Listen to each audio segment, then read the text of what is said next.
ಸ್ವಾಮಿ ವಿವೇಕಾನಂದರು ಹೇಳಿದ್ದಾರೆ, education is the manifestation of perfection that is already in man ಅಂತ. So ನಾನು ಅನ್ಕೊಂಡೆ, ಯಾಕೆ ಇವರಿಗೆ ಒಂದು ಕಡಿಮೆ ಖರ್ಚಲ್ಲಿ ಅಂದರೆ ಕಡಿಮೆ ಫೀಸ್ನಲ್ಲಿ ಒಳ್ಳೆ ಶಿಕ್ಷಣನ ಏನಕ್ಕೆ ಕೊಡಬಾರ್ದು? ಎಲ್ಲ ಮಗುವೂ ಒಂದು ಟ್ಯಾಲೆಂಟ್ ಇಟ್ಕೊಂಡೇ ಬಂದಿರುತ್ತೆ. ಆ ಮಗುವಿನ ಆ ಟ್ಯಾಲೆಂಟನ್ನು ಚಾನಲೈಸ್ ಮಾಡುವಂಥ ಕೆಲಸ ನಾವು ಶಿಕ್ಷಕರಾಗಿ ಮಾಡಬೇಕು. ಅದೇ ಎಲ್ಲ ವಿದ್ಯಾಸಂಸ್ಥೆಗಳ ಮೂಲ ಉದ್ದೇಶನೂ ಕೂಡ ಆಗಿರಬೇಕು ಅಂತ ನನ್ನ ಅನಿಸಿಕೆ.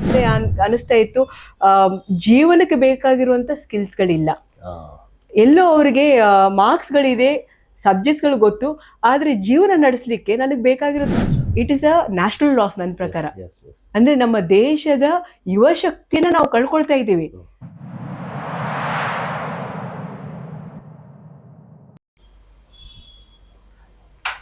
ನಮಸ್ಕಾರ, ಎಲ್ಲರಿಗೂ ಸ್ವಾಗತ ನಮ್ಮ ಯೂಟ್ಯೂಬ್ ಚಾನಲ್ ಕಾಸ್ಮಿಕ್ ಸೊಸೈಟಿ. ವಿದ್ಯೆ ಅನ್ನೋದು ಪ್ರತಿಯೊಬ್ಬರಿಗೂ ಬಹಳ ಅವಶ್ಯಕತೆ ಇರುವಂಥದ್ದು, ಒಂದು ಮೂಲಭೂತವಾದಂಥ ಇದು ಅವಶ್ಯಕತೆ. ಎಜುಕೇಷನ್ ಈಸ್ ದಟ್ ಲಿಬರೇಟ್ಸ್, ಸಾವಿದ್ಯಾ ಯಾ ವಿಮುಕ್ತಯೇ. ಇದು ಪ್ರಭಾತ್ ರಂಜನ್ ಸರ್ಕಾರ ಹೇಳಿದ್ದಾರೆ. ಸ್ವಾಮಿ ವಿವೇಕಾನಂದರು ಹೇಳಿದ್ದಾರೆ, education is the manifestation of perfection that is already in man ಅಂತ. ಅಂದರೆ ಸ್ವತಃ ಅವರಲ್ಲಿ ಆ ವಿದ್ಯೆ ಅನ್ನೋದು ಒಂದು ವಿಶೇಷವಾದ ಒಂದು ಅಂಶದ ಥರ ಪ್ರತಿಯೊಬ್ಬರಿಗೂ ಕಾಣಿಸುತ್ತೆ. ಅದೊಂದು ಅಭಿವ್ಯಕ್ತಿತ್ವ, ವ್ಯಕ್ತಿ ಏನು ಅಂತ ನಮ್ಮ ವಿದ್ಯೆ ನಮಗೆ ತೋರಿಸುತ್ತೆ. ಸೊ ಹಾಗಾಗಿ ಈ ಕಾಲದಲ್ಲಿ ನಮಗೆ ಸಾಕಷ್ಟು ಖಾಸಗಿ ಸಂಸ್ಥೆಗಳಿದೆ, ವಿದ್ಯಾಸಂಸ್ಥೆಗಳು, ಅದೇ ರೀತಿ ಸಾಕಷ್ಟು ಸರ್ಕಾರಿ ಸಂಸ್ಥೆಗಳಿವೆ. ಸರ್ಕಾರಿ ಸಂಸ್ಥೆಗಳಲ್ಲಿ ದೊಡ್ಡ ದೊಡ್ಡ ಭವನಗಳು, ದೊಡ್ಡ ದೊಡ್ಡ ಬಿಲ್ಡಿಂಗ್ಸ್ ಇರುತ್ತೆ, ಎಲ್ಲ ಇನ್ಫ್ರಾಸ್ಟ್ರಕ್ಚರ್ ಬೇಕಾದ ಎಲ್ಲ ಅವಶ್ಯಕತೆಗಳು ಇರುತ್ತೆ. ಜೊತೆಗೆ ಫೀಸ್ ಸ್ಟ್ರಕ್ಚರು ಸಹ ಒಂದು ರೀತಿ ಇರುತ್ತೆ ಅನ್ನೋದು ಗೊತ್ತು ನಮಗೆ. ಆದರೆ ಈ ಒಂದು ಖಾಸಗಿ ಸಂಸ್ಥೆಗಳು, ಪ್ರೈವೇಟ್ ಇನ್ಸ್ಟಿಟ್ಯೂಷನ್ಸ್ ಅಂತ, ಪ್ರೈವೇಟ್ ಎಜುಕೇಷನ್ ಇನ್ಸ್ಟಿಟ್ಯೂಷನ್ಸಲ್ಲಿ ಅವರು ಅದೇ ಸ್ಟ್ಯಾಂಡರ್ಡು ಅಥವಾ ಅದಕ್ಕಿಂತ ಇನ್ನೂ ಜಾಸ್ತಿ ಸಹ ಸ್ಟ್ಯಾಂಡರ್ಡು ಸಹ ಮೇಂಟೈನ್ ಮಾಡಿದ್ರೂ ಸಹ ಅವರು ಜಾಸ್ತಿ ಫೀಸ್ ಸ್ಟ್ರಕ್ಚರ್ ಇದ್ದಾಗ ಸ್ಟೂಡೆಂಟ್ಸು, ವಿದ್ಯಾರ್ಥಿಗಳು ಏನು ಮಾಡ್ತಾರೆ, ಆ ದೊಡ್ಡ ಭವನಗಳ ಬಿಲ್ಡಿಂಗ್ಸ್ ನೋಡಿಕೊಂಡು ಇಲ್ಲಿ ಬಹುಶಃ ನಮಗೆ ವ್ಯವಸ್ಥೆ ಇಲ್ಲ ಅನ್ನೋ ಒಂದು ಹೆದರಿಕೆಯಿಂದ ಅಥವಾ ಒಂದು ಹಿಂಜರಿಕೆಯಿಂದ ಅವರು ಅಂಥ ಅವಕಾಶಗಳು ಸಿಗಲ್ಲ. ಆದರೆ ಈ ದಿನ ನಾವು ಎಂಥ ಒಂದು ವ್ಯಕ್ತಿನ ನಾವು ಭೇಟಿ ಆಗ್ತಿದ್ದೀವಿ ಅಂತ ಹೇಳಿದ್ರೆ, ಒಂದು ಮಹಾನ್ ಸಾಧಕರು ಅಂತಲೇ ಹೇಳಬೇಕು. ಅವರು ಒಂದು ಖಾಸಗಿ ವಿದ್ಯಾಸಂಸ್ಥೆ ನಡೆಸ್ತಾ ಎಲ್ಲರಿಗೂ ಸಹ, ಈವನ್ ಹೇಳಬೇಕು ಅಂದರೆ ಬಡವರಿಗೂ ಸಹ ಅವ್ರಿಗೆ ಎಟ್ಕೋ ರೀತಿ ಒಂದು ಒಳ್ಳೆ ವಿದ್ಯಾ ದಾನ ಮಾಡ್ತಾ ಅವರ ಒಂದು ಜೀವನವನ್ನೇ ಒಂದು ನಿರ್ಮಾಣ ಮಾಡುವಂಥ ಒಂದು ವ್ಯಕ್ತಿ. ಬನ್ನಿ ಇವತ್ತು ಅವರ ಪರಿಚಯ ಮಾಡ್ಕೊಳ್ಳೋಣ. ನಮ್ಮ ಈ ದಿನದ ವಿಶೇಷ ಅತಿಥಿ ಡಾಕ್ಟರ್ ಸುಕನ್ಯಾ ಹೆಗ್ಡೆ ಅವರು. ಮೇಡಮ್ ಅವರು ನಮಸ್ಕಾರ. ನಮಸ್ಕಾರ ಮೇಡಮ್. ಡಾಕ್ಟರ್ ಸುಕನ್ಯಾ ಹೆಗ್ಡೆ ಅವರು Inims college, Inims college management college ಪ್ರಾಂಶುಪಾಲರಾಗಿದ್ದಾರೆ. ಕೆಂಗೇರಿ ಉಪನಗರದಲ್ಲಿ ತಾವಿದ್ದೀರಿ. ನಿಮ್ಮ ಒಂದು ಸಾಧನೆಗಳು ನೋಡಿದಾಗ ಸುಮಾರು ಸಾವಿರಾರು ಮಕ್ಕಳನ್ನ ನೀವು ಅವರ ಒಂದು ಜೀವನ ಶೈಲಿನೇ ನೀವು ಬದಲಾಯಿಸಿದ್ದೀರಾ. ಅವ್ರಿಗೊಂದು ಒಳ್ಳೆ ಉತ್ತಮ ಜೀವನ ಕೊಡೋದ್ರಲ್ಲಿ ನಿಮ್ಮ ಪಾತ್ರ ಬಹಳ ದೊಡ್ಡದಾಗಿದೆ. ಅದ್ರ ಬಗ್ಗೆ ಒಂದೆರಡು ಮಾತು. ಎಲ್ಲರಿಗೂ ನಮಸ್ಕಾರ. ಸಾಧನೆ ಅಂತ ಏನೂ ಮಾಡಿಲ್ಲ, ಇನ್ನೂ ಸಾಧಿಸಬೇಕಾಗಿರೋದು ಸಾಕಷ್ಟಿದೆ. ಒಂದು ಚಿಕ್ಕ ಹೆಜ್ಜೆನ ಇಟ್ಟಿದ್ದೀವಿ.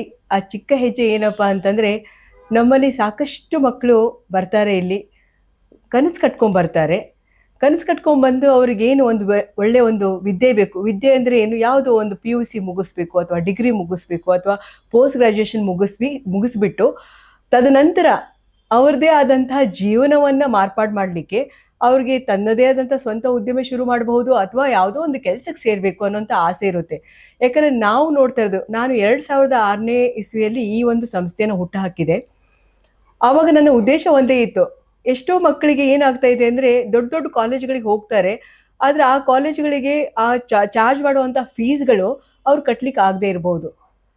ಕೆಲವೊಂದು ಸರಿ ಕಾಂಪ್ರಮೈಸ್ ಮಾಡಿ ಯಾವುದೋ ಇನ್ನೊಂದು ಕಾಲೇಜಿಗೆ ಹೋಗ್ತಾರೆ, ಅಲ್ಲಿ ಒಳ್ಳೆ ಶಿಕ್ಷಣ ಸಿಗದೆ ಇರ್ಬೋದು. ಸೊ ನಾನು ಅಂದ್ಕೊಂಡೆ, ಯಾಕೆ ಇವರಿಗೆ ಒಂದು ಕಡಿಮೆ ಖರ್ಚಲ್ಲಿ ಅಂದರೆ ಕಡಿಮೆ ಫೀಸ್ನಲ್ಲಿ ಒಳ್ಳೆ ಶಿಕ್ಷಣನ ಏನಕ್ಕೆ ಕೊಡಬಾರ್ದು? ಆ ಒಂದು ನಿಟ್ಟಿನಲ್ಲಿ ಅದೇ ಒಂದು ಉದ್ದೇಶವಾಗಿ ಇಟ್ಕೊಂಡು ನಾವು ಈ ಒಂದು ಸಂಸ್ಥೆಯನ್ನು ಶುರು ಮಾಡಿದ್ವಿ. ಪ್ರಾರಂಭ ಮಾಡಿದಾಗ ನಾನು ಸಿಕ್ಕಿಂ ಮಣಿಪಾಲ್ ಯೂನಿವರ್ಸಿಟಿ ಅನ್ನುವಂಥ ಒಂದು ಯೂನಿವರ್ಸಿಟಿಯಿಂದ ಹಲವಾರು ಕಾರ್ಯಕ್ರಮಗಳನ್ನ ಡಿಸ್ಟೆನ್ಸ್ ಮೋಡಲ್ಲಿ ಕೊಡ್ತಿದ್ವಿ. ಆಮೇಲೆ ನನಗನ್ನಿಸ್ತು, ಇದು ಬರೀ ನಾವು ಕೆಲಸಕ್ಕೆ ಹೋಗೋರಿಗೆ ಕೊಡೋದಕ್ಕಿಂತ ಈಗಷ್ಟೇ 10th ಮುಗಿಸ್ಕೊಂಡ್ ಬಂದಿರ್ತಾರೆ ಮಕ್ಕಳು. ಅವ್ರಿಗೆ ಎಷ್ಟೋ ಮಕ್ಕಳು ನಾನು ನೋಡಿದೆ ಮುಂದೆ ಓದ್ಲಿಕ್ಕೆ ಆಗದೇನೆ ಯಾವುದೋ ಕೆಲ್ಸಕ್ಕೆ ಸೇರ್ಕೊಂಡು ಹೇಗೋ ಅವ್ರು ಜೀವನ ಮಾಡ್ತಿದ್ರಲ್ಲ, ಅವ್ರಿಗೆ ಯಾಕೆ ನಾವು ವಿದ್ಯಾದಾನ ನಮ್ಗೆ ಕೊಡಬಾರ್ದು, ಯಾಕೆ ಅವ್ರಿಗೆ ವಿದ್ಯೆನ ಎಟ್ಕೋ ರೀತಿಯಲ್ಲಿ ಮಾಡಬಾರ್ದು ಅಂತ ಆ ಒಂದು ನಿಟ್ಟಿನಲ್ಲಿ ನಾವು ಇಲ್ಲಿ PUC ಶುರು ಮಾಡಿದ್ವಿ, BCom ಶುರು ಮಾಡಿದ್ವಿ. ಅದೇ ತರನಾಗಿ MCom MFA. ಈಗ ನಮ್ಮಲ್ಲಿ ಹೇಗಾಗುತ್ತೆ ಅಂದರೆ PUCಗೆ ಸೇರಿರೋ ಮಗು PUC ಮುಗಿಸಿ ಡಿಗ್ರಿ ಮುಗಿಸಿ PGನೂ ಮುಗಿಸಿ ಹೊರಗಡೆ ಹೋಗೋ ಅಷ್ಟು ಆ ರೀತಿಯಲ್ಲಿ ನಾವು ನಡ್ಸ್ಕೊಂಡ್ ಬರ್ತಾ ಇದ್ದೀವಿ. ಒಂದು ಸಂತೋಷ ನನಗೇನು ಅಂತಂದ್ರೆ ನಮ್ಮಲ್ಲಿ ಬರೋರೆಲ್ಲ ಮಕ್ಕಳು ಹೆಚ್ಚು ಕಡಿಮೆ ನಾವು ಹೇಳ್ಬೋದು ಒಂದು ಮಧ್ಯಮ ವರ್ಗದಿಂದ ಅಥವಾ ಕೆಳವರ್ಗದಿಂದ ಬರ್ತಾರೆ. ಬಂದಂತ ಮಕ್ಕಳು ಎಲ್ಲರೂ ಜಾಣ್ರೆ ಇರ್ತಾರೆ. ನನ್ನ ಪ್ರಕಾರ ಯಾರು ಇಲ್ಲಿ ದಡ್ರು ಅಂತ ಯಾರು ಇಲ್ಲ ಜಗತ್ತಿನಲ್ಲಿ. ತಯಾರು ಮಾಡ್ತಿದ್ದೀರಾ? ಅಲ್ಲ, ಹುಟ್ಟಾನು ನಾನು ಅಂತೀನಿ ದಡ್ರು ಯಾರು ಇಲ್ಲ. ಪರಿಸ್ಥಿತಿಗಳು ಅವ್ರನ್ನ ಹಾಗೆ ಮಾಡುತ್ತೆ, ಅವ್ರು ಬೆಳೆದ್ ಬಂತ ವಾತಾವರಣ ಹಾಗೆ ಮಾಡುತ್ತೆ. ಆದರೆ ನಾವು ನೋಡಿದ ಪ್ರಕಾರ ಎಲ್ಲ ಮಗುನೂ ಒಂದು ಟ್ಯಾಲೆಂಟ್ ಇಟ್ಕೊಂಡೇ ಬಂದಿರುತ್ತೆ. ಆ ಮಗುವಿನ ಆ ಟ್ಯಾಲೆಂಟನ್ನು ಚಾನಲೈಸ್ ಮಾಡುವಂಥ ಕೆಲಸ ನಾವು ಶಿಕ್ಷಕರಾಗಿ ಮಾಡಬೇಕು. ಅದೇ ಎಲ್ಲ ವಿದ್ಯಾಸಂಸ್ಥೆಗಳ ಮೂಲ ಉದ್ದೇಶನೂ ಕೂಡ ಆಗಿರಬೇಕು ಅಂತ ನನ್ನ ಅನಿಸಿಕೆ. ಈ ನಿಟ್ಟಿನಲ್ಲಿ ಈ ಸಂಸ್ಥೆಯನ್ನು ಅಲ್ಲಿಂದನೂ ಇಲ್ಲಿವರೆಗೂ ನಡ್ಸ್ಕೊಂಡ್ ಬರ್ತಾ ಇದ್ದೀವಿ. ಸಾವಿರಾರು ಮಕ್ಕಳು ಇಲ್ಲಿಂದ ಕಲಿತು ಹೊರಗಡೆ ಹೋಗಿದ್ದಾರೆ, ಎಲ್ಲ ಒಳ್ಳೊಳ್ಳೆ ಕೆಲಸದಲ್ಲಿದ್ದಾರೆ. ನಮಗೂ ಸಂತೋಷ ಅನಿಸುತ್ತೆ ಎಲ್ಲೋ ಒಂದ್ ಕಡೆ ನಾವು ವಿದ್ಯಾದಾನ. ಡಾಕ್ಟರ್ ಸುಕನ್ಯಾ ಹೆಗ್ಡೆ ಅವರು ನಿಮ್ಸ್ ನಿರ್ವಹಣಾ ಸಂಸ್ಥೆಗಳ ಸಂಸ್ಥಾಪಕಿ ಮತ್ತು ನಿರ್ದೇಶಕರು, ಐನಿಮ್ಸ್ ಕಾಲೇಜಿನ ಪ್ರಾಂಶುಪಾಲರು, ಶಿಕ್ಷಣ ಮತ್ತು ಬೋಧನಾ ಕ್ಷೇತ್ರದಲ್ಲಿ ಇವರಿಗೆ ಸುಮಾರು 20 ವರ್ಷಗಳ ಅನುಭವ ಇದೆ. ಹಣಕಾಸು ಸೇವೆಗಳು, ಮಾರ್ಕೆಟಿಂಗ್, ಮಾರಾಟ ಮತ್ತು ಸಾಫ್ಟ್ ಸ್ಕಿಲ್ಸ್ ಕ್ಷೇತ್ರದಲ್ಲಿ ಸುಮಾರು 10,000 ಹೆಚ್ಚು ಜನರಿಗೆ ತರಬೇತಿ ನೀಡಿರುತ್ತಾರೆ. ಹಲವಾರು ರಾಷ್ಟ್ರೀಯ ಮತ್ತು ಅಂತಾರಾಷ್ಟ್ರೀಯ ಸಮ್ಮೇಳನ ಪ್ರಬಂಧಗಳನ್ನು ಮಂಡಿಸಿದ್ದಾರೆ. ಚಂದನ ಟಿವಿಯಲ್ಲಿ ವ್ಯಕ್ತಿತ್ವ ವಿಕಸನದ ಕುರಿತು ಟಿವಿ ಕಾರ್ಯಕ್ರಮ ನಡೆಸಿರ್ತಾರೆ ಮತ್ತು ಬೆಂಗಳೂರಿನ ರಾಜರಾಜೇಶ್ವರಿ ವೈದ್ಯಕೀಯ ಕಾಲೇಜು ಮತ್ತು ಆಸ್ಪತ್ರೆಗಳ ನೈತಿಕ ಸಮಿತಿಯ ಅಧ್ಯಕ್ಷರಾಗಿರುತ್ತಾರೆ. ಬೆಂಗಳೂರು ವಿಶ್ವವಿದ್ಯಾಲಯದ ಅಕಾಡೆಮಿಕ್ ಕೌನ್ಸಿಲ್ ಸದಸ್ಯರಾಗಿ ಮತ್ತು ಸಿಂಡಿಕೇಟ್ ಸದಸ್ಯರಾಗಿ ಸೇವೆ ಸಲ್ಲಿಸಿರುತ್ತಾರೆ. ಸೆಬಿ ಸ್ಟಾಕ್ ಎಕ್ಸ್ಚೇಂಜರ ಒಂದು ಹಣಕಾಸಿನ ಸಂಪನ್ಮೂಲ ವ್ಯಕ್ತಿಯಾಗಿರುತ್ತಾರೆ. ಇನ್ನೂ ಸಾಕಷ್ಟಿದೆ. ಇವರು MBA ಹಣಕಾಸು, MBA ಶಿಕ್ಷಣ ನಿರ್ವಹಣೆ, MCom ಬ್ಯಾಂಕಿಂಗು, ರಫ್ತು ನಿರ್ವಹಣೆ ಡಿಪ್ಲೊಮಾ, ಮುಂಬೈನ ಇಂಡಿಯನ್ ಇನ್ಸ್ಟಿಟ್ಯೂಟ್ ಆಫ್ ಇನ್ಶೂರೆನ್ಸ್ ವಿಮೆ ಪರವಾನಗಿ, ಬೆಂಗಳೂರಿನ ರಾಷ್ಟ್ರೀಯ ಕಾನೂನು ಶಾಲೆ ವಿಶ್ವವಿದ್ಯಾಲಯದಿಂದ ಮಾನವ ಹಕ್ಕುಗಳ ಕಾನೂನಿನ ಸ್ನಾತಕೋತ್ತರ ಡಿಪ್ಲೊಮಾ ತರಬೇತಿ ಸಾಕಷ್ಟು, ಮತ್ತು ಜೊತೆಗೆ ತರಬೇತಿ ಮತ್ತು ಅಭಿವೃದ್ಧಿಯಲ್ಲಿ PhD ಈ ರೀತಿ ಸಾಕಷ್ಟು ಮಾಡಿರ್ತಾರೆ. ಮೇಡಮ್, ನಿಮ್ಮ ಒಂದು ಪರ್ಸನಲ್ ಒಂದು ಅಚೀವ್ಮೆಂಟ್ಸು ಜೊತೆಗೆ ಸಮಾಜಕ್ಕೆ ಕೊಡುವಂಥದ್ದು ಸಾಕಷ್ಟಿದೆ. ನಿಮ್ಮ ಬಾಲ್ಯದ ಬಗ್ಗೆ ಒಂದೆರಡು ಮಾತು. ಬಾಲ್ಯ ಅಂದರೆ ತುಂಬ ಇರುವಂಥ ಬಾಲ್ಯನೇ ಇತ್ತು ನನಗೆ. ನಮ್ಮದು ತುಂಬು ಕುಟುಂಬ, ಅಂದರೆ ಅಪ್ಪ ಅಮ್ಮ, ನನಗೆ ಅಣ್ಣಂದಿರು ಅಕ್ಕಂದಿರು ಎಲ್ಲ ಸೇರಿ ನಾವು 8 ಜನ. ತುಂಬ ಸಂತೋಷವಾಗಿ ನನ್ನ ಬಾಲ್ಯವನ್ನು ಕಳೆದಿದ್ದೀನಿ. ಅಲ್ಲಿ ದುಡ್ಡು ಅಂತಸ್ತು ಅಂತ ಏನೂ ಇರಲಿಲ್ಲ. ನಮ್ಮ ತಂದೆಯವ್ರದ್ದು ಗವರ್ಮೆಂಟ್ ಜಾಬು, ಅವರು ಪೊಲೀಸ್ ಡಿಪಾರ್ಟ್ಮೆಂಟಲ್ಲಿದ್ದರು. ಪ್ರತಿ 2-2.5 ವರ್ಷಕ್ಕೆ ಅವರಿಗೆ ಟ್ರಾನ್ಸ್ಫರ್ ಆಗ್ತಿತ್ತು. ಅವ್ರು ಟ್ರಾನ್ಸ್ಫರ್ ಆಗೋದು ಯಾವಾಗಲೂ ವರ್ಷದ ಮಧ್ಯದಲ್ಲಿ. ಯಾವ ಸ್ಕೂಲಲ್ಲೂ ನಮ್ಗೆ ಅಡ್ಮಿಷನ್ ಅಂತೂ ಕೊಡ್ತಿರ್ಲಿಲ್ಲ, ಖಾಸಗಿ ಸ್ಕೂಲಲ್ಲಿ. ಅದಕ್ಕೆ ನಾನು 1ನೇ ಕ್ಲಾಸಿಂದ 10ನೇ ಕ್ಲಾಸ್ವರೆಗೂ ಗೌರ್ಮೆಂಟ್ ಶಾಲೆಯಲ್ಲೇ ಓದಿದ್ದು. ಗೌರ್ಮೆಂಟ್ ಶಾಲೆ ಅಂತಂದಾಗ ಎಲ್ಲೋ ಒಂದು ಸರಿ ಇವಾಗಿನ ಮಕ್ಕಳಿಗೆ ಅಥವಾ ತಂದೆ ತಾಯಂದ್ರಿಗೆ ತಾತ್ಸಾರ ಇದೆ. ಬಟ್ ನಾನು ನೋಡಿದ ಪ್ರಕಾರ ಬಹುಶಃ ಈ ಗೌರ್ಮೆಂಟ್ ಶಾಲೆಗಳು ನಮ್ಮ ಜೀವನವನ್ನೇ ಕಟ್ಕೊಟ್ಟಿದ್ದಾವೆ. ನಾನಂತಲ್ಲ, ನಮ್ಮ ಮನೇಲಿ ಇರುವಂಥ ಎಲ್ಲ ನಾವು ಅಣ್ಣ ತಮ್ಮಂದಿರು ಅಕ್ಕ ತಂಗಿಯಂದ್ರು ನಾವು ಗೌರ್ಮೆಂಟ್ ಶಾಲೆಯಲ್ಲೇ ಓದಿ ಆಮೇಲೆ ಮುಂದೆ ಕಾಲೇಜಿಗೆ ಬಂದಾಗ ನಾವು ಬೇರೆ ಕಾರಣದಿಂದ ಖಾಸಗಿ ಕಾಲೇಜಿಗೆ ಹೋಗಿರ್ಬೋದು. ಆದರೆ ಗೌರ್ಮೆಂಟ್ ಶಾಲೆ ನನ್ನ ಜೀವನದಲ್ಲಿ ಅತ್ಯಂತ ಹೆಚ್ಚಿನ ಪ್ರಾಮುಖ್ಯತೆಯನ್ನ ಕೊಟ್ಟಿದೆ ಅಂತ ಹೇಳ್ಬೋದು. ಅದ್ರ ಜೊತೆಗೆ ನನ್ನ ಈ ವ್ಯಕ್ತಿತ್ವಕ್ಕೆ ನನ್ನ ಅಪ್ಪ ಅಮ್ಮ, ನನ್ನ ತಂದೆ ತಾಯಿನೇ ನನಗೆ ಪ್ರೇರಣೆ. ನನ್ನ ತಾಯಿ ನನಗೆ ಮುಖ್ಯವಾದ ಪ್ರೇರಣೆ. ಅವ್ರು ಯಾವಾಗಲೂ ಹೇಳೋರು, ಹೆಣ್ಣು ಮಕ್ಕಳಾದ್ರೂ ಕೂಡ ದುಡಿಬೇಕು, ಮಾತೃದೇವೋ ಭವ. ಹೌದು. ಆಮೇಲೆ ನಮ್ಮ ತಂದೆಯವ್ರದ್ದು ಹೇಗೆ ಅಂದ್ರೆ ತುಂಬಾ ಅವರು ಆ ಎಥಿಕ್ಸ್ ಅನ್ನೋದ್ರಲ್ಲಿ ಅವರ ಹೆಸರನ್ನ ನಾನು ಹೇಳುವುದು. ಯಾಕಂದ್ರೆ ಅಷ್ಟು ನ್ಯಾಯಬದ್ಧತೆಯಿಂದ ಇದ್ದವರು. ಅವರು ಅದನ್ನೇ ಹೇಳಿದ್ರು, ನನಗೆ ಬೇರೆ ಏನೂ ಬೇಡ, ನನ್ನ ಮಕ್ಕಳೇ ನನಗೆ ಆಸ್ತಿ. ಆ ರೀತಿಯಾಗಿ ನಮಗೆ ನಾವು ಒಂದು ಬಾಯಿಂದ ಕೆಟ್ಟ ಮಾತನ್ನು ಆಡೋ ಹಾಗಿರ್ಲಿಲ್ಲ. ಅದಕ್ಕೆ ಅವರು ಏನಾರು ಆಗಿ ಬಂದ್ರೆ ಒಂದು ಬೆಲ್ಟಲ್ಲೇ ನಮ್ಗೆ ಬೀಳ್ತಿತ್ತು. ಸೊ ಅಂದ್ರೆ ಅಷ್ಟರ ಮಟ್ಟಿಗೆ ನಮ್ಮನ್ನ ಒಂದು ತಿದ್ದಿ ತೀಡಿ ಮುಂದೆ ತಂದ್ರು. ಶಿಕ್ಷಣ ಅನ್ನೋದು ಇಷ್ಟೊಂದು ಇಂಪಾರ್ಟೆನ್ಸ್ ಕೊಟ್ಟರು ಅಂದರೆ ಅವ್ರು ಹೇಳಿದ್ರು, ಬೇರೆ ಏನೂ ಕೊಡ್ಲಿಕ್ಕೆ ಆಗೋದಿಲ್ಲ, ನಿಮ್ಗೆ ಬಟ್ಟೆ ಬರೆ ಇರ್ಬೋದು, ಸ್ವೀಟ್ಸ್ ಇರ್ಬೋದು, ಫ್ರೂಟ್ಸ್ ಇರ್ಬೋದು, ಅದನ್ನೆಲ್ಲ ಕೇಳಬೇಡಿ, ನಾನು ಕೊಡ್ತಾ ಇರೋದು ಎಜುಕೇಷನ್. ಯಾಕಂದ್ರೆ ಈ ಎಜುಕೇಷನಿಂದ ನಾಳೆ ನಿಮ್ಗೇನೇನು ಬೇಕೋ ಅದನ್ನೆಲ್ಲ ತೊಗೊಳ್ಬಹುದು ಅಂತ. ಅಂದರೆ ಎಂಥ ಒಳ್ಳೆ ಕಾನ್ಸೆಪ್ಟ್ ನಮ್ಮ ತಂದೆ. ಆವಾಗ ನಮ್ಗೆ ಅನಿಸ್ತಿತ್ತು ಬೇರೆ ಮಕ್ಕಳು ನೋಡಿದಾಗ, ಅಯ್ಯೋ ನಮ್ಮ ಹತ್ರ ಇದಿಲ್ಲ ಅದಿಲ್ಲ ಅಂತ. ಆದರೆ ಇವತ್ತು ನಾನು ಇಲ್ಲಿ ಕೂತ್ಕೊಂಡು ನಮ್ಮ ತಂದೆನ ಎಷ್ಟು ನೆನೆಸ್ತೀನಿ ಅಂದರೆ, ಅವರು ಕೊಟ್ಟಿರುವಂಥ ಎಲ್ಲ ಪ್ರಿನ್ಸಿಪಲ್ಸು, ಅವ್ರು ಕೊಟ್ಟಿರುವಂಥ ನಮ್ಗೆ ಸಂಸ್ಕಾರಗಳಿದೆಯಲ್ಲ, ಅದು ಇವತ್ತು ನಾನು ಒಬ್ಬಳೇ ಅಂತಲ್ಲ, ನಮ್ಮ ಮನೆಯಲ್ಲಿ ಎಲ್ಲರೂ ಹೈಲಿ ಕ್ವಾಲಿಫೈಡು, ಎಲ್ಲರೂ ಒಳ್ಳೊಳ್ಳೆ ಪೊಸಿಷನಲ್ಲಿ ಇದ್ದೀವಿ ನಾವು, ಡಾಕ್ಟ್ರು, ಇಂಜಿನಿಯರು ಎಲ್ಲಾನು. ಅಂದ್ರೆ ಇದಕ್ಕೆಲ್ಲ ಕಾರಣ ಏನಂದ್ರೆ ನಮ್ಮ ಅಪ್ಪ ಅಮ್ಮ ಕೊಟ್ಟಿರುವಂತ ಶಿಕ್ಷಣ ಒಂದು, ಜೊತೆಗೆ ಅವ್ರು ನಮಗೆ ವ್ಯಾಲ್ಯೂ ಆಫ್ ಮನಿ ತುಂಬಾ, ಅಂದ್ರೆ ನಮ್ಮಲ್ಲಿ ಪಿಕ್ನಿಕ್ ಅಂತ ಇದ್ರೆ ನನ್ನ ಮನೆಯಲ್ಲಿ ಬಂದು ಹೇಳ್ತಾನೆ ಇರಲಿಲ್ಲ ಪಿಕ್ನಿಕ್ ಇದೆ ಸ್ಕೂಲ್, ಯಾಕಂದ್ರೆ ನನಗೆ ಗೊತ್ತಿತ್ತು. ಅದಕ್ಕೆ ನಮ್ಮ ಅಪ್ಪಂಗೆ ಬಹುಶಃ ಅವರು ಬೇಡ ಅಂತ ಹೇಳ್ತಿರ್ಲಿಲ್ವೇನೋ, ಕೊಟ್ಬಿಡ್ತಿದ್ರೇನೋ ಅಂತ. ಆದ್ರೆ ನಮ್ಗೆ ಆ ಟೈಮಲ್ಲಿ ಅಷ್ಟು ಮ್ಯಾಚುರಿಟಿ ಇತ್ತು, ಕೇಳಿದ್ರೆ ಕೊಡ್ತಾರೆ, ಆದ್ರೆ ಬೇಡ, ಹೋಗೋದು ಬೇಡ. ಯಾಕಂದ್ರೆ ನಮ್ಗೆ ನಮ್ಮ ಮನೆ ಪರಿಸ್ಥಿತಿ ಗೊತ್ತಿತ್ತು. ಅವರು ಬಾಯಿ ಬಿಟ್ಟು ಯಾವಾಗಲೂ ಹೇಳಲಿಲ್ಲ, ಆದ್ರೆ ನಾವು ತಿಳ್ಕೊಳ್ಳೋ ಹಾಗೆ ಅವರು ನಮಗೆ ಆ ಥರ ಬೆಳೆಸಿದ್ರು. ಆ ಒಂದು ನಿಟ್ಟಿನಲ್ಲಿ ನನಗೆ ಬಹುಶಃ ಅನ್ಸೋ ಮಟ್ಟಿಗೆ ನಾವೆಲ್ಲ ಎಜುಕೇಶನಲ್ಲಿ ಮುಂದೆ ಬರ್ಲಿಕ್ಕೆ ಕಾರಣ ಇಷ್ಟೇ ಆಯಿತು, ಅವರೇ ಪ್ರೇರಣೆ. ಅವ್ರನ್ನ ನೋಡಿ ನೋಡಿ ಕಲ್ತ್ವಿ. ಅವ್ರು ಹೇಳ್ತಿದ್ರು, ನಾವು ಒಂದು ಹಂತದಲ್ಲಿ, ಯಾಕಂದ್ರೆ ಅವ್ರಿಗೆ ಸಿಕ್ಕಿರೋ ಎಜುಕೇಶನು ಅವ್ರ ಬ್ಯಾಕ್ಗ್ರೌಂಡಲ್ಲಿ ಅವ್ರು ಅಷ್ಟು ಮಾಡಿದ್ರು. ನಮ್ಮಪ್ಪ ಹೇಳೋರು, ನಾನು ಇಷ್ಟು ಮಾಡಿದ್ದೀನಿ, ನಿಮಗೆ ಕೊಡ್ತಾ ಇರೋ ಎಜುಕೇಶನ್ ನೀವು ಎಷ್ಟು ಮಾಡಬಾರ್ದು. ಯಾವಾಗಲೂ ನಾವು ಹೇಳ್ತೀವಿ, ತಂದೆ ತಾಯಿಗಿಂತ ಮಕ್ಕಳು ಇನ್ನೂ ಜಾಸ್ತಿ ಮಾಡ್ಬೇಕಲ್ವಾ, ಅದು ಹೆಚ್ಚುಗಾರಿಕೆ ಅಲ್ಲ. ಆದ್ರೆ ತಂದೆ ತಾಯಿ ಯಾವಾಗ ತಮ್ಮ ಮಕ್ಕಳನ್ನ ಇನ್ನೂ ಅವ್ರಿಗಿಂತ ಹೆಚ್ಚಿನ ಸ್ತರದಲ್ಲಿ ನೋಡ್ತಾರೋ, ಅವ್ರಿಗೆ ಇರುವಂತ ಅಗಾಧವಾದಂತ ಅಭಿಮಾನ ಮತ್ತೊಬ್ರಿಗೆ ಸಿಗ್ಲಿಕ್ಕೆ ಸಾಧ್ಯ ಇಲ್ಲ. ಮೇಡಮ್, ನಿಮ್ಮ ಒಂದು ಪರ್ಸನಲ್, ನಿಮಗೆ ವೈಯಕ್ತಿಕವಾಗಿ ನಿಮಗೆ ಸಾಕಷ್ಟು ಇನ್ಸ್ಪಿರೇಷನ್ ತಂದೆ ತಾಯಿಯಿಂದ ಸಿಕ್ತು. ಈಗ ನೀವು ಈ ಒಂದು ಒಂದು ಎಜುಕೇಷನಲ್ ಫೀಲ್ಡಲ್ಲಿ ನೀವು ಬಂದು ಇಷ್ಟು ಒಂದು ಉನ್ನತವಾದ ಒಂದು ಸಮಾಜಕ್ಕೆ ಸೇವೆ ಮಾಡುವಂಥ ಒಂದು ಭಾವನೆ ನಿಮ್ಗೆ ಎಲ್ಲಿಂದ ಹುಟ್ಟಿತು? ಏನು ಇದು ಒಂದು ಗುರಿ ಏನು? ನಾನು MBA ಮಾಡಿದೆ ಸರ್. MBAನ 1996 ಕರ್ನಾಟಕ ಯೂನಿವರ್ಸಿಟಿಯಿಂದ ಮುಗಿಸಿದೆ. ನಾನು ಬಂದ ತಕ್ಷಣ ನಮಗೆ ಇಲ್ಲಿ ಕಾರ್ಪೊರೇಟ್ ಜಾಬ್ ಸಿಕ್ಬಿಡ್ತು. ಕಾರ್ಪೊರೇಟ್ ಜಾಬ್ ಅಂದರೆ ನಾನು ಫಾರಿನ್ ಎಕ್ಸ್ಚೇಂಜ್ ಕಂಪ್ನಿಯಲ್ಲಿದ್ದೆ. ಅಲ್ಲಿ ಒಳ್ಳೆಯ ಉನ್ನತ ಸ್ಥಾನನೂ ಸಿಕ್ತು, ಎಲ್ಲ ಆಯಿತು. ಆದರೆ ಯಾವುದೋ ಕಾರಣದಿಂದ ನನಗೆ ಎಜುಕೇಷನ್ ಫೀಲ್ಡಿಗೆ ಹೋಗ್ಬೇಕಂತ ಆಸೆ ಆಯಿತು. ಸೊ ನಾನು ಒಂದು MBA ಕಾಲೇಜಲ್ಲಿ ಫ್ಯಾಕಲ್ಟಿಯಾಗಿ ಜಾಯ್ನ್ ಆಗಿದ್ದಾಯಿತು. ಅದು 2000 ಅಲ್ಲಿ ಜಾಯ್ನ್ ಆದಾಗ ನಾನು ನನ್ನ ಸ್ಟೂಡೆಂಟ್ಸ್ನ ನೋಡ್ತಾ ಇದ್ದೆ.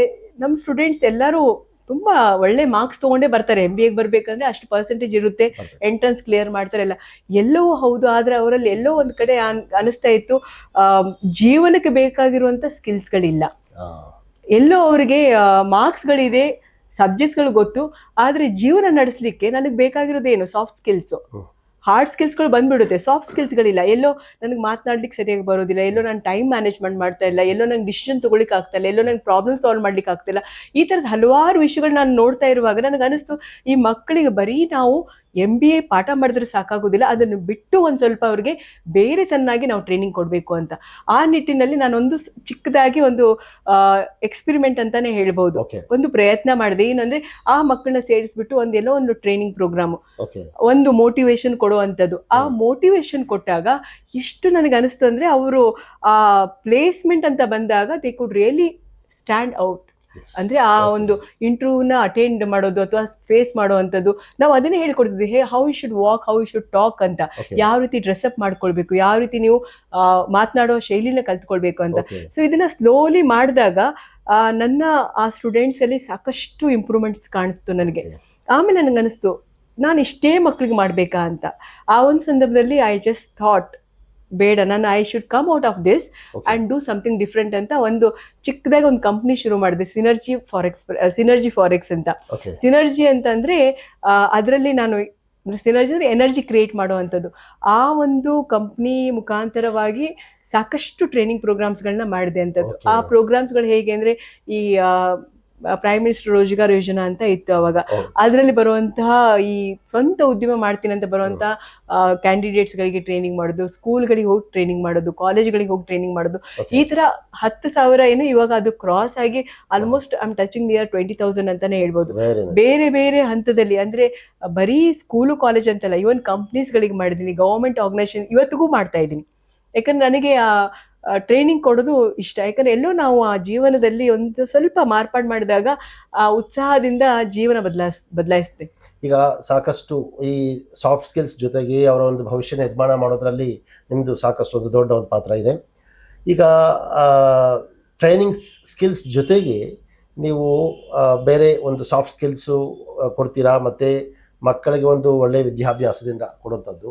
ಆ ರೀತಿ ಬಡವ ಮಕ್ಕಳನ್ನ ಯಾವ ರೀತಿ ನೀವು ಐಡೆಂಟಿಫೈ ಹೇಗೆ ಗುರುತಿಸ್ತೀರಾ, ಮತ್ತು ಅವ್ರನ್ನ ಯಾವ ರೀತಿ ನೀವು ಒಂದು ವಿದ್ಯೆ ಕೊಡೋದ್ರಲ್ಲಿ ನಿಮ್ಮ ಪಾತ್ರ ಹೇಗೆ? ನಾನು ಈ ಸಂಸ್ಥೆ ಶುರು ಮಾಡಿದಾಗ ಅದೇ ನಾವು MBA ಎಲ್ಲ ನಡೆಸ್ತಿದ್ವಿ. ಆ ಟೈಮಲ್ಲಿ ನನಗೆ ಅದೇ ಮಕ್ಕಳು ಹೇಗೆ ಅಂದರೆ ರಾಯಚೂರಿಂದ ಬರೋರು, ಬಳ್ಳಾರಿಯಿಂದ ಬರೋರು, ಹುಬ್ಬಳ್ಳಿ, ಧಾರವಾಡ, ಈ ಥರ ಬೇರೆ ಬೇರೆ ಪ್ರದೇಶದಿಂದ. ಸೊ ಆ ಮಕ್ಕಳಲ್ಲಿ ನಾನು ಒಂದು ಗಮನಿಸ್ತಿದ್ದೆ ಏನಂದರೆ, ಎಲ್ಲೋ ಒಂದು ಕಡೆ ಕೇಳಿರಮ್ಮೆ ಅವ್ರಿಗೆ ಒಂದು ಇನ್ಫಿಯಾರಿಟಿ ಕಾಂಪ್ಲೆಕ್ಸ್ ಏನಂದರೆ, ನಾನು ಸಿಟಿಯಿಂದ ಇಲ್ಲ ಅಥವಾ ನನಗೆ ಚೆನ್ನಾಗಿ ಮಾತಾಡ್ಲಿಕ್ಕೆ ಬರೋದಿಲ್ಲ, ಯಾವುದೇ ಭಾಷೆ ಆಗಲಿ, ಅದು ಕನ್ನಡ ಆಗಲಿ, ಇಂಗ್ಲೀಷ್ ಆಗಲಿ, ಹಿಂದಿ ಆಗಲಿ, ಎಲ್ಲೋ ಆ ಹೋಲ್ಡ್ ಇಲ್ಲದೆ ಇರೋದು. ಅವನ್ನೆಲ್ಲ ನೋಡಿದಾಗ ನನಗೆ ಅನಿಸ್ತಿತ್ತು, ಇವರ ಜೀವನವನ್ನು ನಾವು ಸರಿಪಡಿಸ್ಬೇಕು. ಮತ್ತು ಇವರೆಲ್ಲರೂ ದೊಡ್ಡ ಫೀಸ್ ಕೊಡ್ಲಿಕ್ಕೆ ಆಗೋದಿಲ್ಲ ಅಂತ ನಮ್ಮಲ್ಲಿ ಬರೋದು.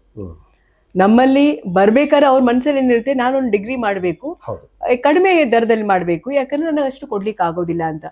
ಆದರೆ ಇಲ್ಲಿ ಬಂದಾಗ ಅವರು ಕಡಿಮೆ ಫೀಸ್ ಇದೆ ಅಂತ ಬಂದಿದ್ದಾರೆ ಅಂತ ನಾವು ಅವ್ರಿಗೆ ಡಿಗ್ರಿ ಕೊಟ್ಟು ಕಳಿಸ್ತಿರ್ಲಿಲ್ಲ. ಅವರು ಬಂದಿರೋ ಉದ್ದೇಶ ನಮಗೇನು, ಅವ್ರು ಮುಂದೆ ಏನಾದ್ರು ಮಾಡಬೇಕು. ಯಾಕಂದ್ರೆ ನಾನೊಂದು ಡಿಸಿಷನ್ ತಗೊಳ್ಬೇಕಲ್ವ, ನಾನು ಎಜುಕೇಶನ್ ಮುಂದುವರಿಸ್ತೀನಿ ಅಂತ. ಯಾವ ಮಗು ಡಿಸಿಷನ್ ತಗೊಳ್ಳುತ್ತೆ ಹೇಳಿ? ಯಾವ ಮಗುಗೆ ಕನಸಿದೆ ಆ ಮಗು ಮಾತ್ರ. ಯಾಕಂದ್ರೆ ಎಷ್ಟೋ ಶ್ರೀಮಂತರ ಮಕ್ಕಳು ನಾನು ಮುಂದೆ ಓದೋದಿಲ್ಲ ಅಂತ ಬಿಡೋರಿದ್ದಾರೆ. ಆದ್ರೆ ಎಷ್ಟೋ ಬಡ ಮಕ್ಕಳು ನನಗೆ ಓದುವಂತ ಹಂಬಲ ಇದೆ, ಆದ್ರೆ ನನಗೆ ಅವಕಾಶ ಇಲ್ಲ ಅಂತ. ಸೊ ನಮ್ಮಲ್ಲಿ ಬರುವಂತ ಮಕ್ಕಳೆಲ್ಲ ಈ ಅವಕಾಶವನ್ನು ಹುಡ್ಕೊಂಡ್ ಬರುವಂತ ಮಕ್ಕಳು. ಅವಕಾಶ ವಂಚಿತರಿಗೆ ನೀವು ಒಂದು ಒಳ್ಳೆ ಅವಕಾಶ ಕೊಟ್ಟು ಒಂದು ಒಳ್ಳೆ ಪ್ಲಾಟ್ಫಾರ್ಮ್ ಕೊಟ್ಟು ಅವ್ನ ಅಲ್ಲಿಂದ ಒಂದೊಂದು ಹಂತದಲ್ಲಿ ಬೆಳೆಸ್ತಿದ್ದೀರಾ. ಖಂಡಿತವಾಗಿ. ಯಾಕಂದ್ರೆ ಈಗ ಒಂದು ಪ್ಯಾರೆಂಟ್ ನಮ್ಮಲ್ಲಿ ಈಗ ಬರೋರು ತರಕಾರಿ ಮಾರೋ ಮಕ್ಕಳಿರ್ತಾರೆ, ಅಥವಾ ಈ ಆಟೋ ಓಡಿಸೋರ್ ಮಕ್ಕಳಿರ್ತಾರೆ, ಚಿಕ್ಕ ಪುಟ್ಟ ವ್ಯಾಪಾರಿಗಳು, ಬಟ್ಟೆ ಮಾರುವಂತ ಅವ್ರ ಮಕ್ಕಳೆಲ್ಲ ಬರ್ತಾರೆ, ಸೆಕ್ಯೂರಿಟಿ ಗಾರ್ಡ್ ಇಂದ ಅವ್ರ ಮಕ್ಕಳು ನಮ್ಮಲ್ಲಿ ಬರ್ತಾರೆ. ಸೊ ಈ ಮಕ್ಕಳು ಅವ್ರಿಗೆ ಅವರೊಂದು ಸ್ಕೂಲ್ಗಳಲ್ಲಾಗ್ಲಿ ಏನೋ ಓದ್ಕೊಂಡ್ ಬಂದಿರ್ತಾರೆ.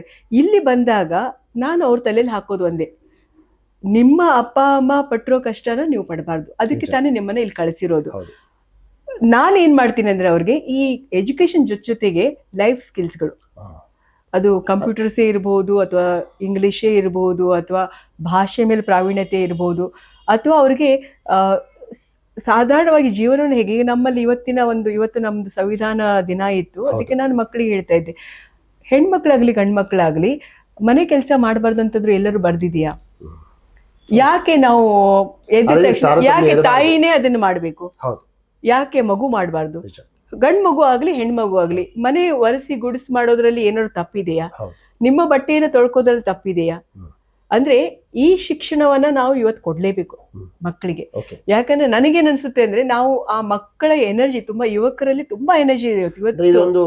ಪರ್ಸನಾಲಿಟಿ ಡೆವಲಪ್ಮೆಂಟ್ ಜೊತೆಗೆ ವ್ಯಕ್ತಿ ವಿಕಸನ ಜೊತೆಗೆ ಒಂದು ಅವರಲ್ಲಿ ಮನೆಯಲ್ಲಾಗ್ಬೋದು, ಸಮಾಜದಲ್ಲಾಗ್ಬೋದು, ವೃತ್ತಿ ಜೀವನದಲ್ಲಾಗ್ಬೋದು, ವೈಯಕ್ತಿಕ ಜೀವನದಲ್ಲಾಗ್ಬೋದು, ಹೇಗೆ ಬದುಕಬಹುದು ಅನ್ನೋದನ್ನ ಸ್ಕಿಲ್ಸ್ ಕೊಡ್ತಿದ್ದೀರಾ. ಇದು ಬದುಕೋದಕ್ಕಿಂತ ಈಗಿನ ಈ ಪ್ರಸ್ತುತ ಇದರಲ್ಲಿ ಸರ್, ಇದು ಒಂದು 10 ವರ್ಷದಿಂದ ಈ ಸಮಸ್ಯೆ ಇರ್ಲಿಲ್ಲ ನಮ್ಗೆ. ಈಗೇನ್ ಸಮಸ್ಯೆ ಆಗಿದೆ ಅಂತಂದ್ರೆ, ಮಕ್ಕಳು ಅವ್ರಿಗೆ ಟೈಮ್ ಹೇಗೆ ಹೋಗ್ತಿದೆ ಅಂತ ಗೊತ್ತಿಲ್ಲ. ಯಾಕೆ ಗೊತ್ತಿಲ್ಲ ಅಂದ್ರೆ, ಮೊಬೈಲ್ ಅನ್ನುವಂತ ಪರಮಾತ್ಮ ಅವ್ರ ಕೈಯಲ್ಲಿ ಬಂದ್ಬಿಟ್ಟಿದ್ದಾನೆ. ಇವತ್ತು ಏನಾಗಿದೆ ಅಂದ್ರೆ, ಮಕ್ಕಳಿಗೆ ಆ ವ್ಯಾಲ್ಯೂ ಆಫ್ ಟೈಮೇ ಗೊತ್ತಿಲ್ಲ. ಎಲ್ಲರಿಗೂ ಇರೋದು 24 ಗಂಟೆ. ಆದ್ರೆ ಈ ಎನರ್ಜಿ ಏನಿದಿಲ್ಲ, ಯಾಕಂದ್ರೆ ಒಂದು ಯುವತಿ ಅಂದ್ರೆ ಅವರಲ್ಲಿ ಒಂದು ಎನರ್ಜಿ ಇದೆ, ಒಂದು ಶಕ್ತಿ ಇದೆ. ಆ ಶಕ್ತಿ ನಾನು ನೋಡ್ತಾ ಇದ್ದೀನಿ ವೇ ಆಗಿ ಹೋಗ್ತಾ ಇದೆ. ಹೇಗೆ ವೇ ಆಗ್ತಾ ಇದೆ ಅಂತಂದ್ರೆ, ಅವರು ಈ ಶಾಲೆ ಅಥವಾ ಕಾಲೇಜ್ ಬಿಟ್ಟ ತಕ್ಷಣ, ಮನೆಗೆ ಹೋದ ತಕ್ಷಣ ಹಿಡ್ಕೊಳ್ಳೋದೆ ಮೊಬೈಲ್. ಆ ಮೊಬೈಲಲ್ಲಿ ನೋಡೋ ಅಂಥದ್ದು ಏನಿದೆ, ಅದರಿಂದ ನಿಮ್ಗೆ ಏನಾದ್ರು ನಾಲೆಜ್ ಬರುತ್ತಾ, ಏನಾದ್ರು ದುಡ್ಡು ಬರುತ್ತಾ, ಏನಾದ್ರೂ ಶಕ್ತಿ ಬರುತ್ತಾ, ಅಂಥದ್ದನ್ನ ಯಾವುದನ್ನು ಅವ್ರು ನೋಡೋದಿಲ್ಲ. ಅವ್ರು ನೋಡೋದು ಯಾವ್ದು ನೋಡ್ತಾರೆ, ಯಾವುದು ಅವ್ರಿಗೆ ಟೈಮ್ ಪಾಸ್ ಆಗುತ್ತೋ ಅದನ್ನ ನೋಡ್ತಾರೆ. ಅಂದ್ರೆ ಅವರಲ್ಲಿ ಇರುವಂತ ಎನರ್ಜಿ ಅದು ಹೋಯ್ತು. It is a national loss ನನ್ನ ಪ್ರಕಾರ. ಅಂದ್ರೆ ನಮ್ಮ ದೇಶದ ಯುವ ಶಕ್ತಿನ ನಾವು ಕಳ್ಕೊಳ್ತಾ ಇದ್ದೀವಿ. ಅದು ಕಳ್ಕೊಳ್ಬಾರ್ದು ಅಂದ್ರೆ ಅವರಿಗೆ ನಾವು ಒಂದು ಜನರಲೈಸ್ ಮಾಡಬೇಕು.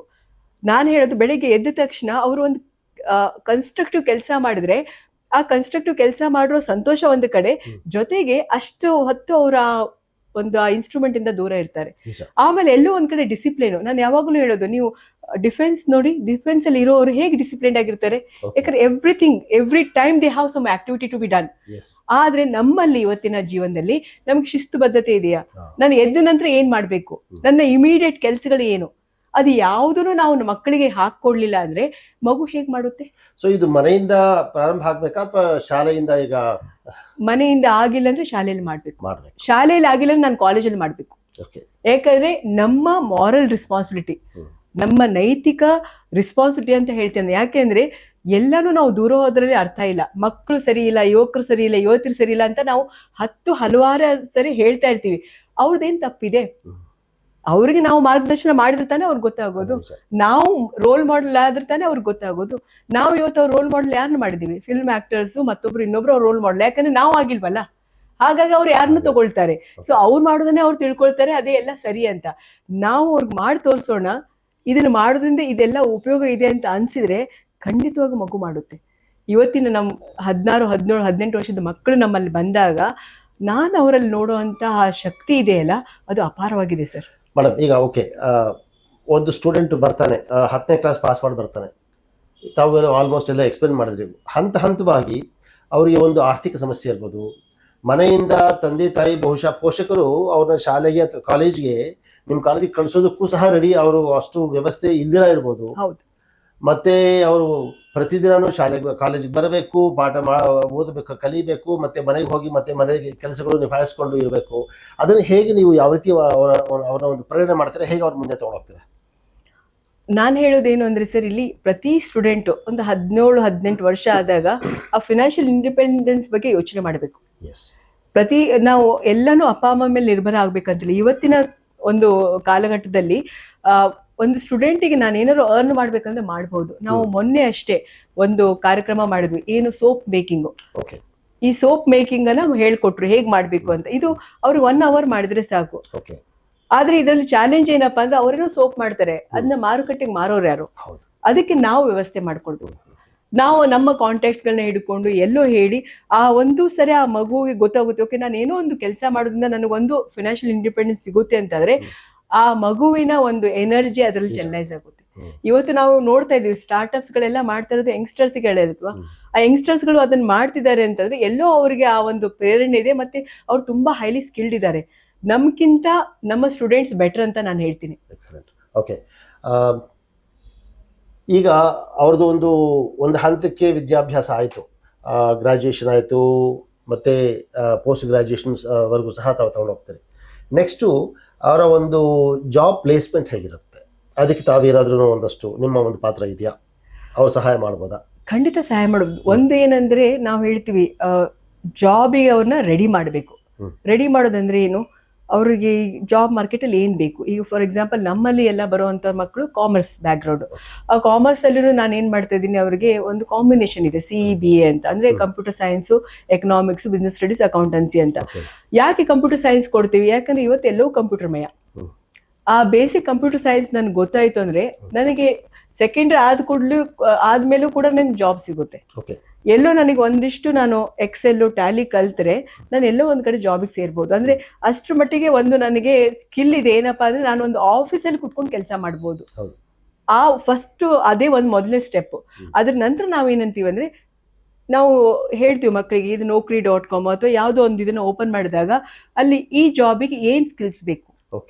ಈಗ ಅಕೌಂಟೆನ್ಸಿ ನಾನು ಮಾಡಬೇಕು, ನಾನು ಅಕೌಂಟೆಂಟ್ ಆಗಬೇಕು ಅಂದ್ರೆ ನನಗೆ ಏನ್ ಬೇಕು? ನನಗೆ ಟ್ಯಾಲಿ ಬರಬೇಕು, ಎಕ್ಸೆಲ್ ಬರಬೇಕು, ರೈಟ್? ನನಗೆ ಟೈಪಿಂಗ್ ಬರಬೇಕು, ನನಗೆ ಟು ಅನ್ ಎಕ್ಸ್ಟೆಂಟ್ ನಾನು ಶಾರ್ಟ್ ಹ್ಯಾಂಡು ಕಲಿಬೇಕು ಅಂತೀನಿ ನಾನು.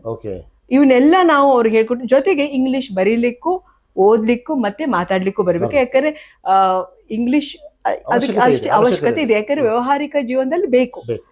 ಆದ್ರೆ ನಾನು ಅವ್ರಿಗೆ ಹೇಳೋದು, ಮೊದಲು ನಿಮ್ಮ ಭಾಷೆಯಲ್ಲಿ ಚೆನ್ನಾಗಾಗಿ, ನಿಮ್ಮ ಮದರ್ ಟಂಗ್ ಅಷ್ಟೇ ಇಂಪಾರ್ಟೆಂಟ್. ಯಾಕಂದ್ರೆ ನನಗೆ ಸಂವಹನ ಕಲೆ ಬರಬೇಕು ಅಂದ್ರೆ ನನ್ನ ಮಾತೃಭಾಷೆಯಲ್ಲಿ ನಾನು ಪರ್ಫೆಕ್ಟ್ ಆಗಿರ್ಬೇಕು. ನಾನು ನನ್ನ ಮಾತೃಭಾಷೆಯಲ್ಲಿ ಸ್ಟೇಜ್ ಮೇಲೆ ನಿಂತ್ಕೊಂಡು ಮಾತಾಡ್ಲಿಕ್ಕೆ ಕಲ್ತ್ರೆ ನೆಕ್ಸ್ಟ್ ನಾನು ಯಾವ ಭಾಷೆಯಲ್ಲಿ ಬೇಕಾದ್ರೂ ಮಾತಾಡ್ಬಹುದು. ಸೊ ಅದನ್ನ ಮಾಡಿದ ನಂತರ ಆಂಗ್ಲ ಭಾಷೆ ಬೇಕು, ಇವತ್ತು ಇಂಗ್ಲಿಷ್ ಬೇಕು. ಯಾಕಂದ್ರೆ ಎಲ್ಲಾ ವ್ಯವಹಾರಗಳು ಇಂಗ್ಲಿಷ್ ಅಲ್ಲಿ ನಡೆಯುತ್ತೆ.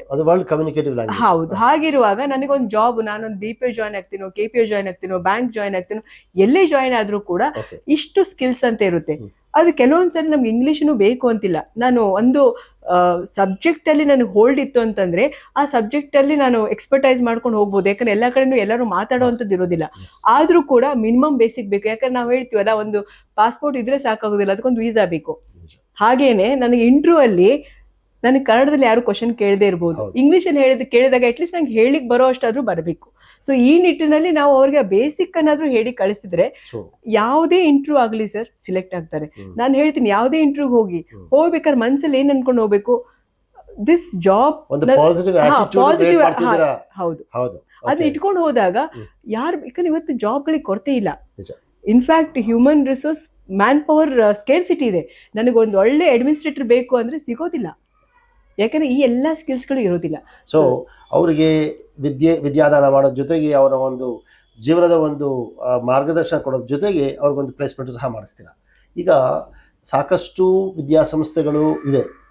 ವಿದ್ಯಾಸಂಸ್ಥೆಗಳು ಈಗ ತಾವು ಮಾಡ್ತಿರೋಂಥದ್ರಲ್ಲಿ ಅವರ ಒಂದು ಶಾರೀರಿಕ ಅಭಿವೃದ್ಧಿ, ಮಾನಸಿಕ ಪ್ರಗತಿ ಎರಡೂ ಸಹ ನೋಡ್ತಿದ್ದೀರ. ನಮಗೆ ಗೊತ್ತಿರೋಂಥದ್ದು ಒಬ್ಬ ವ್ಯಕ್ತಿಯ ಸರ್ವಾಂಗೀಣ ಅಭಿವೃದ್ಧಿ ಆಗಬೇಕು ಅಂದರೆ ಶಾರೀರಿಕ, ಮಾನಸಿಕ, ಆಧ್ಯಾತ್ಮಿಕ ಪ್ರಗತಿ ಆಗಬೇಕು. ಹಾಗಾಗಿ ನಮ್ಮ ಒಂದು ವಿದ್ಯಾಸಂಸ್ಥೆಗಳು, ಎಜುಕೇಷನ್ ಇನ್ಸ್ಟಿಟ್ಯೂಷನ್ಸು ಇದರ ಒಂದು ಕರ್ತವ್ಯ ಏನು, ಯಾವ ರೀತಿ ಅಂತ ಹೇಳಿದ್ರೆ, ಈಗ ಒಂದು ಆಧ್ಯಾತ್ಮಿಕ ಚಿಂತನೆ, ಆಧ್ಯಾತ್ಮಿಕ ಪ್ರಗತಿನಲ್ಲಿ ಶಾರೀರಿಕ, ಮಾನಸಿಕ ಮತ್ತು ಆಧ್ಯಾತ್ಮಿಕ ಪ್ರಗತಿಗೆ ನಮ್ಮ ವಿದ್ಯಾಸಂಸ್ಥೆಗಳ ಒಂದು ರೋಲ್ ಏನಿರಬಹುದು? ತುಂಬ ಇದೆ ಸರ್. ಯಾಕಂದರೆ ನಾನೊಂದು ಕಾನ್ಸೆಪ್ಟ್ ಹೇಳ್ತೀನಿ, ಎಸ್ ಸ್ಕ್ವೇರ್ ಅಂತ. ಅಂದರೆ ಒಂದು ಸೋಷಿಯಲ್ ಕೋಶೆಂಟು, ಇನ್ನೊಂದು ಸ್ಪಿರಿಚುವಲ್ ಕೋಶೆಂಟ್. ಓಕೆ. ಇವತ್ತು ನಾವು ಮಕ್ಕಳಿಗೆ ಬರೀ ವಿದ್ಯೆಯನ್ನು ಕೊಡ್ತೀವಿ, ಪಾಠ ಮಾಡಿಸ್ತೀವಿ, ಶಿಸ್ತನ್ನು ಕಲಿಸ್ತೀವಿ ಅನ್ನೋದ್ರ ಜೊತೆಗೆ ಅವರಲ್ಲೆಲ್ಲೋ ಸ್ವಲ್ಪ ಆಧ್ಯಾತ್ಮವನ್ನು ಹಾಕಬೇಕು, ಬೇಕೇ ಬೇಕು ಅಂತೀನಿ ನಾನು. ಯಾಕಂದರೆ ನಮ್ಮ ಶಾಲೆಗಳಲ್ಲಿ ಶುರು ಆಗೋದು ಪ್ರೇಯರಿಂದ ಅಲ್ವಾ? ಗುರು ಬ್ರಹ್ಮ, ಗುರು ವಿಷ್ಣು, ಗುರುದೇವೋ ಮಹೇಶ್ವರ ಅಂತಾನೆ ಶುರು ಮಾಡ್ತೀವಿ. ಅಂದರೆ ಎಲ್ಲೋ ಒಂದು ಕಡೆ ಅಲ್ಲಿಂದನೇ ಅದು ಶುರು ಆಗುತ್ತೆ, ಪ್ರಾರ್ಥನೆಯಿಂದನೇ ಶುರು ಆಗುತ್ತೆ. ಪ್ರಾರ್ಥನೆ ಮಾಡೋದೇನಕ್ಕೆ?